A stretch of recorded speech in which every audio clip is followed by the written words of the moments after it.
एक ऐसा नाम जिसने अंग्रेजों की आंखों में आंखें डाल करके बात की, जिसने जलियांवाला बाग जैसे नरसंहार के खिलाफ लंदन की कोर्ट में खड़े होकर ब्रिटिश हुकूमत को आईना दिखाया, वो नाम इतिहास की भीड़ में कहीं खो गया। सर चेट्टूर शंकरन नायर, जो पहले लॉयर थे, बाद में जज बने।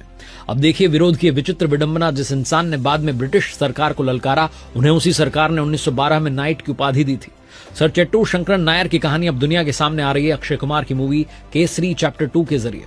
याद कीजिए जलियांवाला बाग हत्याकांड का दिन 1919 में 13 अप्रैल की तारीख, जब ब्रिटिश हुकूमत ने निर्दोषों पर गोलियों की बौछार की थी।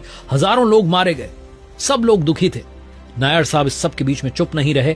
उन्होंने वायसराय की काउंसिल से इस्तीफा दिया, क्योंकि उन्हें उसका सदस्य बनाया हुआ था। ये बहुत बड़ी बात थी। उस समय बहुत कम लोग थे जो सत्ता की कुर्सी छोड़ने का साहस रखते थे, और इसी घटना से आहत होकर उन्होंने 1922 में एक बुक लिखी, जिसमें उन्होंने पंजाब के lieutenant governor sir Michael O'Dwyer की आलोचना की।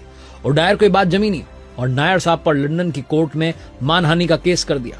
अब सोचिए कि एक भारतीय ब्रिटिश जमीन पर ब्रिटिश अदालत में अंग्रेज वकीलों और अंग्रेज जज के सामने खड़ा होकर के उनके साम्राज्य को ललकारता है। यह सिर्फ एक मुकदमा नहीं था, एक प्रतिरोध था। टेक्निकली चाहे वो केस ओडायर के पक्ष में गया, लेकिन नायर साहब ने माफी नहीं मांगी। उन्होंने हर्जाने के वो 500 पाउंड दिए, लेकिन अपने आत्मसम्मान की कीमत पर कभी झुके नहीं। उनके परपोते रघु पलट साहब ने बाद में एक बुक लिखी, the case that shook the empire, जिसमें बताया गया कि कैसे नायर साहब के उस स्टैंड ने ब्रिटिश साम्राज्य को शर्मिंदा किया और इंटरनेशनल लेवल पर जलियांवाला बाग की चर्चा छेड़ दी।